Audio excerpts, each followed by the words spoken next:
Assalamualaikum warahmatullahi wabarakatuh. Saya Ayu Kania dari kelas A01 Pendidikan Guru Sekolah Dasar. Di sini saya akan menjelaskan materi ilmu pengetahuan sosial yang ada di kelas 4 mengenai Kerajaan Hindu-Buddha di Indonesia. Agama dan kebudayaan Hindu-Buddha mulai masuk ke Indonesia sekitar abad ke-3 Masehi. Sebelumnya, masyarakat Indonesia masih menganut animisme dan dinamisme. Kata animisme berasal dari bahasa Latin anima yang memiliki arti roh. Animisme adalah sistem kepercayaan yang memuja makhluk halus dan roh nenek moyang. Karakteristik manusia purba yang menganut paham ini adalah mereka-mereka yang selalu memohon perlindungan dan permintaan sesuatu kepada roh nenek moyang seperti kesehatan, kesuburan, keselamatan, dan lainnya. Secara harfiah, dinamisme berasal dari bahasa Inggris dynamic yang berarti daya, kekuatan, dinamis. Dinamisme adalah kepercayaan terhadap benda-benda tertentu yang dianggap memiliki kekuatan supranatural seperti pohon besar dan batu besar. Manusia purba pada masa praaksara memiliki banyak keterbatasan sehingga mereka membutuhkan pertolongan dari benda-benda yang dianggap mampu memberi keselamatan. Penyebaran agama Hindu-Buddha di Indonesia berkaitan erat dengan hubungan dagang antara Indonesia dengan Cina dan India. Sambil berdagang, para pedagang asing berinteraksi dengan penduduk setempat dan mengenalkan agama serta kebudayaan Hindu-Buddha. Para ahli sejarah mengemukakan beberapa teori mengenai masuknya pengaruh Hindu-Buddha ke Indonesia. Teori yang pertama adalah teori Brahmana oleh Van Leer.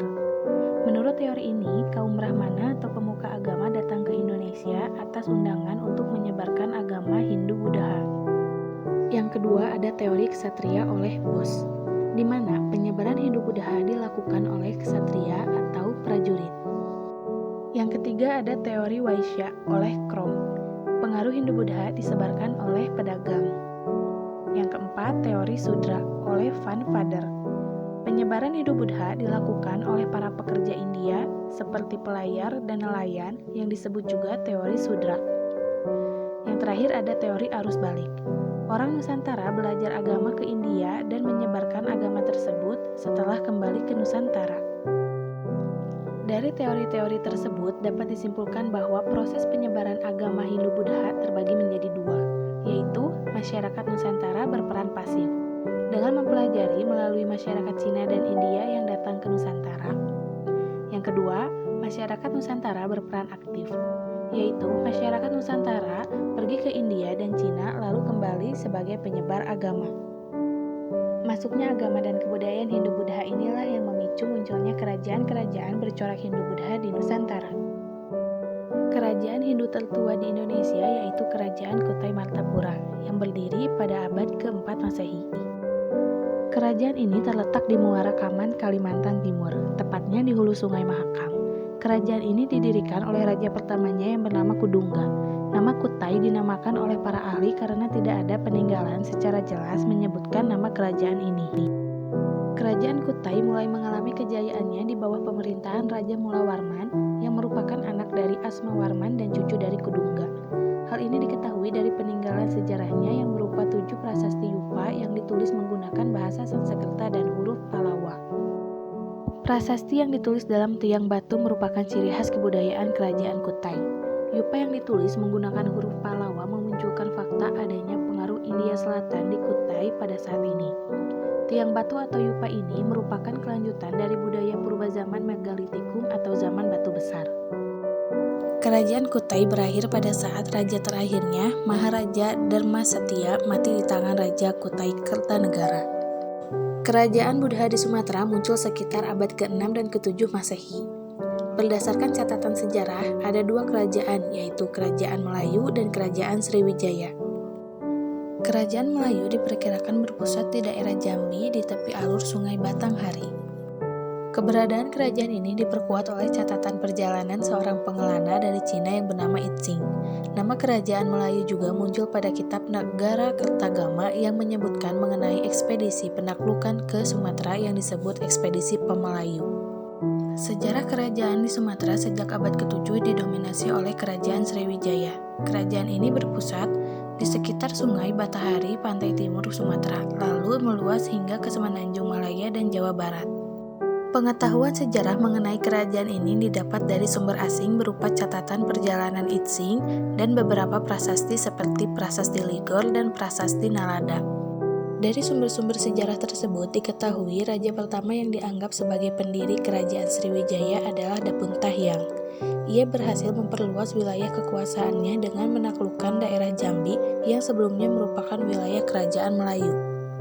Puncak kekayaan kerajaan Sriwijaya berlangsung di bawah kekuasaan Raja Bala Putradewa. Raja terakhir dari kerajaan Sriwijaya adalah Sri Sanggrama Wijaya Tunggawarman. Melalui ekspedisi Pemalayu, kerajaan Melayu yang berada di bawah kerajaan Sriwijaya pun dikuasai oleh Singasari. Kerajaan yang berkuasa di wilayah barat Pulau Jawa adalah Kerajaan Tarumanegara. Kerajaan ini didirikan oleh raja pertamanya Jayasinghawarman yang berlokasi di daerah Bogor, Jawa Barat.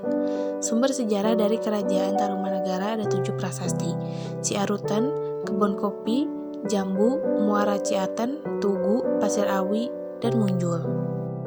Pada tahun 670 Masehi, pada akhir napas Tarumanegara, Tarusbawa yang menggantikan Raja Linggawarman membagi dua kerajaan menjadi Kerajaan Sunda yang dipegang oleh Tarusbawa dan Kerajaan Galuh oleh Wetikan-Dayun.